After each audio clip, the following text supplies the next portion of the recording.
Imagine, it's a cold January day, and a 43-year-old Roman Catholic man is being sworn in as the chief executive of his country. Okay, setting the scene. Right. And standing right next to him is his predecessor, a famous general who, like 15 years earlier, commanded the nation's armed forces in a war that resulted in the defeat of Germany. That is a very specific set of details. It is. And this young leader, he spends the next 5 hours watching parades in his honor. Yeah. And he stays up celebrating until, like 3 o'clock in the morning. And, if you are listening to this right now, your brain has probably already snapped to a conclusion based on those exact details. A young, charismatic, Catholic leader taking office right after a famous general. You are almost certainly picturing John F. Kennedy taking over from Dwight D. Eisenhower. It is literally the most natural assumption in the world. Yeah. But here's the crucial detail that actually changes everything. The date is January 30th, 1933. Right, which means the man being sworn in wasn't Kennedy at all. It was Adolf Hitler, standing next to Paul von Hindenburg. And, we're starting off with this historical riddle, not to make any sort of, political statement. No. We simply want to impartially explore this fundamental glitch in how human beings process information. Because the details provided apply perfectly to both men, yet our brains leap to an immediate, deeply ingrained conclusion. And that glitch that perfectly exposes what we call the assumption trap. Because we constantly build our behaviors, our strategies, our major life decisions on perceived truths that might actually be entirely flawed. Exactly. So, welcome to today's deep dive. Our mission for this session is to take a massive stack of research, historical case studies, and business analyses, specifically centered around the concept of starting with why, and discover the actual shortcut to true leadership. We really want to figure out why some organizations effortlessly inspire lasting loyalty, while others are just constantly struggling to survive. Right. Okay, let's unpack this. How do these flawed assumptions actually dictate the way modern businesses and leaders operate on a daily basis? Well, we can actually see these flawed assumptions physically manifest in the workplace. Consider this classic story from the auto industry. Oh, the assembly line one. Yeah. Back when a group of American car executives visited a Japanese assembly line, at the American plants, they had this very specific established role at the absolute end of the manufacturing line. Like a quality control guy. Kind of. A worker would take a rubber mallet and manually tap the edges of the car doors to ensure they fit perfectly onto the hinges before the car rolled off the floor. Which is, that's a very tactile, visible fix. You just assume the manufacturing process will have flaws, so when the door inevitably doesn't fit, you just force it into place at the end. You're just managing the problem. Right. But when these American executives observed the Japanese assembly line, that job simply didn't exist. Wow. There was absolutely no one standing around with a rubber mallet at the end of the track. So what did they do? Well, they were confused, so they asked their guide. They said, "At what point do you make sure the door fits perfectly?" And the Japanese guide just smiled and said, "We make sure it fits when we design it." Oh, man. So they aren't managing the outcome. They are engineering the outcome from the absolute beginning. Exactly. So what does this all mean for our modern data obsession? Yeah. Because I feel like we assume that gathering mountains of analytics, running endless focus groups, staring at spreadsheets, we think that's going to magically fix our bad decisions. Right. But isn't that just a modern version of the rubber mallet? We are literally just using data to hit the door harder. That's a great way to put it. And if we connect this to the bigger picture, data doesn't help you if your initial assumption is flawed to begin with. Yeah. You can have all the analytics in the world, but if you are just using them to implement short-term tactics, to hammer the door into place, you aren't building anything structurally sound. Because the Japanese doors didn't just look like they fit on the showroom floor, right? No, they actually lasted longer and were significantly safer in accidents because they were designed with the proper intention from the start. Great leaders don't manage with mallets. They design the outcome from day one. But the reality, though, is that most companies are entirely reliant on those mallets. Oh, absolutely. Most businesses don't actually know why their customers buy from them. Like, if you survey them, they'll confidently say, oh, it's because of our features, our high quality, our competitive pricing. But literally everyone says that. Exactly. If you don't actually understand the underlying reason people are choosing you, you are forced into this endless cycle of using mallets just to keep the doors on. Which brings us to a really fascinating behavioral realization. There are really only two fundamental ways you can influence human behavior. You can inspire it, or you can manipulate it. And make no mistake, we are living in the golden age of manipulation. Yeah, we really are. And, manipulation doesn't necessarily mean something evil or nefarious in this context. Right, it's just the classic carrot and stick mechanism. Exactly. When companies don't know their underlying purpose, they have to rely on external pressures to drive transactions. They drop the price, they run a promotion, they leverage fear, they lean on peer pressure. Or they push some shiny, novel feature. Let's actually look at the mechanics behind some of these, starting with the most common carrot of all. Price. Oh yeah, price is a big one. Dropping your price is highly effective for a quick transaction. I mean, Walmart built a global empire on it. They did. But selling on price operates exactly like a drug addiction. It's basically corporate heroin. That's intense, but yeah. The short-term high is fantastic, your quarterly sales spike, and everyone celebrates. But the more you do it, the harder it is to kick the habit. Your customers get used to it, they demand it, your margins get razor thin, and eventually you just become a faceless commodity. And that addiction comes at a massive institutional cost. Even for a giant like Walmart, that absolute obsession with price eventually led to countless scandals and internal crises. Simply because they had to ruthlessly keep operational costs down to sustain those unnatural prices. And when a company can't afford to permanently drop their prices, they inevitably reach for the next manipulative carrot, which is the promotion. General Motors is a perfect case study here. Well, tell me about GM. So for decades, they completely dominated the U.S. auto market. But when Toyota and other foreign automakers started eating into their market share in the early 2000s, GM panicked. Okay, so what did they do? Instead of fixing the core appeal of their cars, they started offering massive cashback incentives, sometimes up to like $7,000 just to buy a car. Wait, $7,000? That's insane. It is, which absolutely worked in the short term, but it fundamentally changed the psychology of the buyer. They trained their customers to only buy when there was a massive bribe on the table. Wow. Yeah, and by 2007, GM was losing over $700 per vehicle because of these incentives. And when they finally tried to reduce them, sales just plummeted. The customer wasn't buying a GM car because they loved GM, they were buying a cashback transaction. Speaking of transactional bribes, the retail industry has actual calculated terms for when they intentionally trick you with promotions. Oh, this is the breakage and slippage thing, right? They're called breakage and slippage. This is where the manipulation becomes incredibly obvious. Breakage is the percentage of customers who fail to take advantage of a promotion and end up paying full price. Usually because the rebate process is intentionally designed to be complicated, right? Exactly. Look at the massive Samsung rebate scandal from a few years ago. They offered a $150 mail-in rebate, which drove a ton of sales. But the fine print secretly limited it to one per address. Which sounds reasonable at first. It sounds totally reasonable until you realize it effectively disqualified anyone living in an apartment building where another resident had already claimed it. Oh, wow, that's terrible. They literally factored customer failure into their profit model. It is a deliberate trap. So those are the carrots. But what happens when you can't afford to offer another discount? When the carrots start working, companies and leaders inevitably reach for the stick. The stick? Yeah. They weaponize fear. Fear is deeply rooted in our biology. It bypasses the rational, analytical part of our brain completely and triggers a survival response. Like those old PSAs. Exactly. Think about the classic 1980s anti-drug commercial, "This is your brain on drugs," with the egg frying in the pan. Or consider the old corporate saying, "No one ever got fired for hiring IBM." Oh, I love that IBM example because it perfectly highlights how fear dictates our professional lives.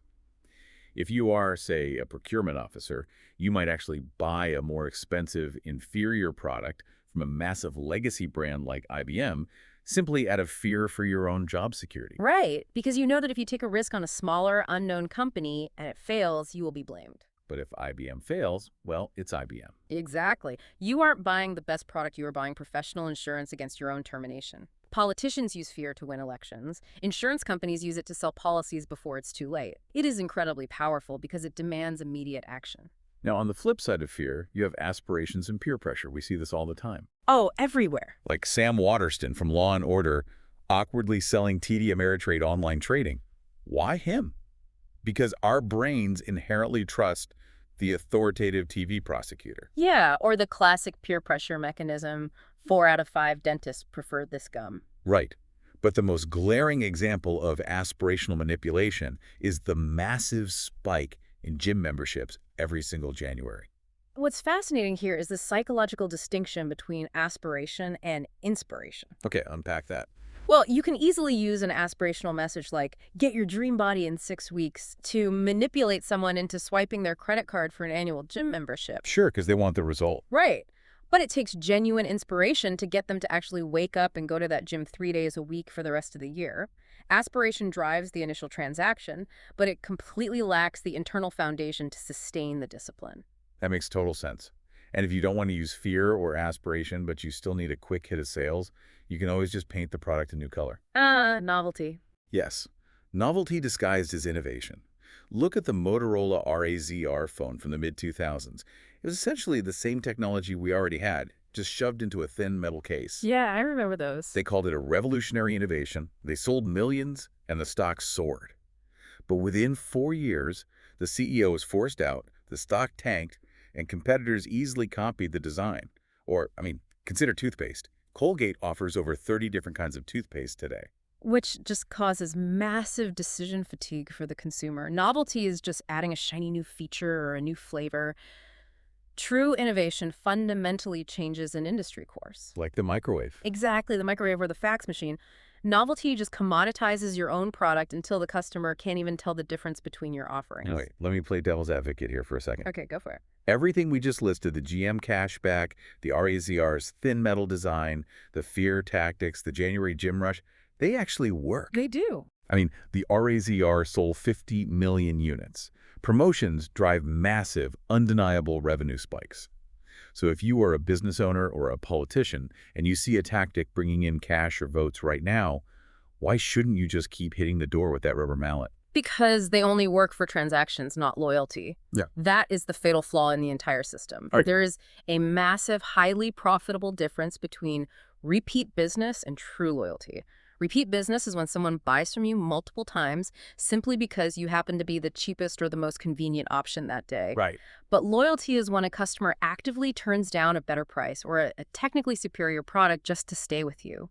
Manipulations cost a fortune to sustain, and the second you stop offering the bribe, the customer leaves. It's a downward spiral. Which brings us to the actual devastating cost of this short-term fix.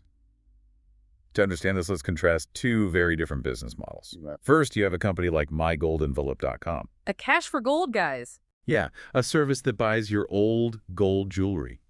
They spend a massive amount of money trying to build a premium brand and a great, warm customer experience. Right. But they quickly realize that people only use them once. Because you run out of gold to sell. Exactly. It's a purely transactional business. Mm-hmm. So they smartly stopped trying to build deep emotional loyalty and just focused on efficient, fast transactions. Which is perfectly fine for a one-time transaction. If the police offer a cash reward for information on a suspect, they don't want a lasting emotional relationship with the informant. No, of course not. They just want the transaction. But if you are a company, a team leader, or an organization that requires long-term, sustained support to survive, manipulations will eventually crush you. Look at the loyalty of Southwest Airlines. Oh, that's a great example. Right. After September 11th, when the entire airline industry was in a terrifying crisis and flights were grounded, Southwest customers actually mailed the company personal checks for $1,000 unprompted just to help them stay afloat. Wow. You do not send a $1,000 personal check to a company that just manipulated you at a $20 coupon. No. You send it because you feel a deep personal connection to their survival. That is true loyalty. Relying on manipulations is utterly unsustainable. We saw the macroeconomic cost of this transactional obsession in the 2008 housing collapse. Oh, absolutely. It was an entire global economy built on a chain of manipulative short-term decisions, bankers chasing quarterly bonuses, handing out subprime loans, completely ignoring the long-term structural health of the financial system. And beyond the economy, there is a severe human cost. Look at the research in Peter Wybrow's work, American Mania. Yeah. It shows how this constant manipulative push for more is actively overloading our brain's reward circuits. It's causing unprecedented epidemic levels of ulcers, depression, and severe anxiety. It really is. It's kind of like trying to survive entirely on a diet of caffeine and sugar. You get that incredible burst of energy from the price drop, the fear campaign, or the shiny new feature. It feels like you're flying high in the moment. Oh, yeah, you feel great. But you're inevitably going to crash hard because there is no actual nutritional foundation holding you up. That is a perfect way to visualize it. And I would ask you, the listener, to pause right now and evaluate your own workplace or even your own personal relationships. Yeah. Are the strategies you are using every day building that deep Southwest-style loyalty? Or are you just chasing that next transactional sugar high, hammering the door with a mallet, and hoping the inevitable crash doesn't happen on your watch? So if the caffeine crash of manipulation is totally unsustainable, what is the alternative? How do we build that nutritional foundation? Well, the research reveals a specific blueprint used by those rare leaders and organizations who actually inspire us. It's a naturally occurring pattern called the golden circle. The golden circle. Okay, walk us through it. Visually, imagine a bullseye with 3 concentric circles. The outermost circle is what? Every single organization on the planet knows what they do, the products they sell, the services they offer. Right, the easy stuff. Exactly. The middle circle is HR/W. Some companies know how they do it. This is their unique selling proposition, their proprietary manufacturing process, their secret sauce. But the very center circle, the absolute bullseye, is WHY. And let's clarify this immediately. WHY is not to make money. Making money is just a result of the process. Correct. Your WHY is your fundamental purpose, your cause, your core belief.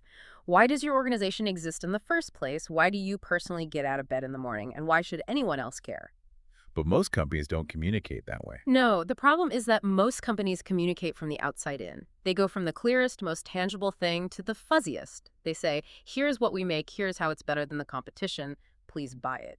Let's apply this to Apple, because comparing their marketing to the rest of the industry makes this concept instantly click. Let's do it. If Apple communicated like almost everyone else from the outside in, starting with what their pitch would sound like this. We make great computers, they're beautifully designed, simple to use, and user-friendly. Want to buy one? It's completely uninspiring. I mean, it's logical, it's factual, but it doesn't move you. Yet, that is exactly how almost every B2B and B2C company talks to their customers. But here's how Apple actually communicates. They work from the inside out, starting entirely with their WHY. They say, everything we do, we believe in challenging the status quo. We believe in thinking differently. The way we challenge the status quo is by making our products beautifully designed, simple to use, and user-friendly. And we happen to make great computers. Want to buy one? The psychological difference is palpable. You actually feel it. And this leads to the core realization of this entire philosophy. People don't buy what you do, they buy why you do it. Wow. When you lead with your underlying belief, you naturally attract people who share that exact same belief. And when you look at Apple's competitors, you see the devastating failure of starting with what? Take a company like Creative Technology in the early 2000s. Oh, the MP3 players. Yes.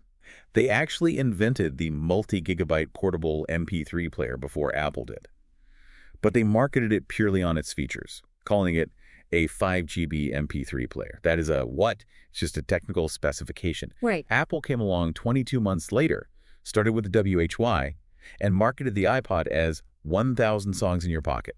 They told us why it would change our lives. Exactly. Or look at Dell and Gateway. Gateway tried to sell flat-screen TVs. Dell tried to sell PDAs and MP3 players. They had the engineering talent. They were perfectly qualified to manufacture them, but they completely failed. Why did they fail? They failed because Dell and Gateway firmly defined themselves by what they did. They made computers. When a company that defines itself as a computer maker tries to sell you a television, your brain rejects it. It just doesn't feel right. It violates our expectation. Right, it doesn't compute, pun intended. Exactly. But because Apple defines itself by WHY, they do things challenging the status quo and thinking differently. We are perfectly comfortable buying a phone, a wristwatch, or a television ecosystem from them. The product category doesn't matter because the core belief remains the same. Here's where it gets really interesting, though. If people truly buy why you do it and not what you do, does the actual quality of the product even matter if your why is strong enough? Could Apple sell a terrible, glitchy computer just because people believe in their cause of challenging the status quo? That's a crucial distinction. The what absolutely matters, but its psychological role completely changes. Okay. When you communicate from the inside out, the what serves as the tangible proof of the WHY. Apple can't just run ads saying they challenge the status quo. Their physical products have to actually demonstrate that belief. Oh, I see. The beautiful, sleek design and the hyper-intuitive interface of a MacBook are the physical, rational evidence of their underlying cause. If the product is bad, the proof is gone, and the belief looks like a lie. So it's not that the product doesn't matter. It's that the product is the physical, rational manifestation of the belief. Yes, exactly. And to prove that this golden circle isn't just some clever marketing trick dreamed up by tech companies in Silicon Valley, we can trace this exact same pattern back through history to some of the most monumental human achievements. Let's look at the births of modern aviation. In the early 1900s, Samuel Pierpont Langley had everything you supposedly need for massive success. He had a ton of funding, right? Oh, heavily funded. He secured a $50,000 grant from the War Department, which was an absolute fortune back then. He was a prestigious Harvard professor with a seat at the Smithsonian. He had deep connections to Andrew Carnegie and Alexander Graham Bell. And the New York Times followed his every move. Exactly. He assembled the ultimate dream team of talent. And on the flip side of that, you have Wilbur and Orville Wright working out of Dayton, Ohio. They had zero external funding, no government grants, no high-level societal connections. Not a single person on their team had a college education. They worked out of a humble bicycle shop. Yeah. But the Wright brothers started with a deeply inspiring WHY. They did. They had an intense, consuming passion to figure out the miracle of flight because they believed it would change the course of the world. Mm-hmm. Langley, on the other hand, just wanted the achievement. He wanted the wealth and the fame that came with being first. He was driven entirely by the what. And that profound difference in internal motivation determined who actually endured the brutal failures required to change the world. We see the same underlying mechanism in the civil rights movement. Oh, definitely. In the summer of 1963, Dr. Martin Luther King Jr. drew 250,000 people to the National Mall in Washington, D.C. There were no websites to check the date, no email blasts, no targeted social media campaigns. So how did 250,000 people show up on the right day? Right. Because Dr. King didn't just have a comprehensive 10-point plan for civil rights legislation. He had a profound vision for humanity. He gave the I have a dream speech, not the I have a plan speech. That's such a great distinction. He inspired people to act not just for him, but for themselves, for their own internal beliefs about equality, which happened to align perfectly with his. We see that exact same visionary drive with Apple's founding. Steve Wozniak built the Apple A because he wanted to empower the little man to take on massive faceless corporations. Yeah. He saw the personal computer as the ultimate great equalizer. Steve Jobs saw that this machine could be the tool to ignite a global revolution in how humans interact with technology. They were driven by a massive, world-changing WHY, not just the desire to build a circuit board. There is this one highly specific detail regarding the aviation race that I find absolutely fascinating. What's that? The very moment the Wright brothers achieved sustained flight on December 17, 1903, Samuel Pierpont Langley completely quit. Just walked away. He didn't look at their success and say, wow, they figured out the mechanics. Let me see if my well-funded team can improve on their design to push aviation further. He just packed up his operation and walked away because he didn't get to be first. It perfectly exposes that Langley had no real why beyond his own personal glory. This raises an important question for all of us. How do we honestly identify our own true motivations? Yeah. Those who lead with a true why will push the boundaries of their field regardless of who gets the credit or who lands the front page headline. If you quit the moment someone else succeeds, you are only ever chasing the what. Okay, let's bring this all together. We started by exploring how our immediate flawed assumptions lead us to manage outcomes rather than engineer them. Right. When we don't know why things happen, we reach for the rubber mallets. We rely on manipulations like aggressive price drops, manufactured fear campaigns, and peer pressure. And yes, those manipulations absolutely work to drive quick sales or immediate compliance. But they only buy short-term transactions. Exactly. At a massive, unsustainable cost to our margins, our lasting loyalty, and our own biological stress levels. But the alternative is the golden circle. True leaders, from Steve Jobs to the Wright brothers to Dr. King, work from the inside out. They start with why. Yeah. And this applies directly to you. Whether you are applying for a new job and trying to write a compelling cover letter, whether you are trying to lead a project team through a difficult quarter, or even just trying to communicate your core values to a partner in your personal life. It's universal. Remember that people will ultimately be drawn to your why, your underlying belief and purpose, not just your bulleted resume of what's. I want to leave you with a final thought to mull over as we wrap up, something that builds on everything we've unpacked today. We know now that people buy why you do it, and what the actual product or the service is just the tangible proof of that belief. Right. But what happens if a company's why perfectly aligns with your own deeply held beliefs, but their what starts to fundamentally fail? Ooh, that's tough. How many glitchy laptops or delayed flights or terrible customer service calls will you actually endure just because you believe in their overarching mission? How long does your loyalty hold out against a broken product before the what eventually destroys the why? Something to think about the next time you vehemently defend your favorite brand. That is a fantastic tension to leave off on. Well, We love building our identities on the brands and leaders we follow, but at the end of the day, the tangible proof has to hold up its end of the bargain. exactly. And just like we saw with the JFK and Hitler riddle at the very beginning of this deep dive, don't let your immediate assumptions blind you to what's really driving the engine. Keep questioning the why behind everything you do. Thank you for joining us on this deep dive. Keep exploring, keep questioning, and we will catch you next time.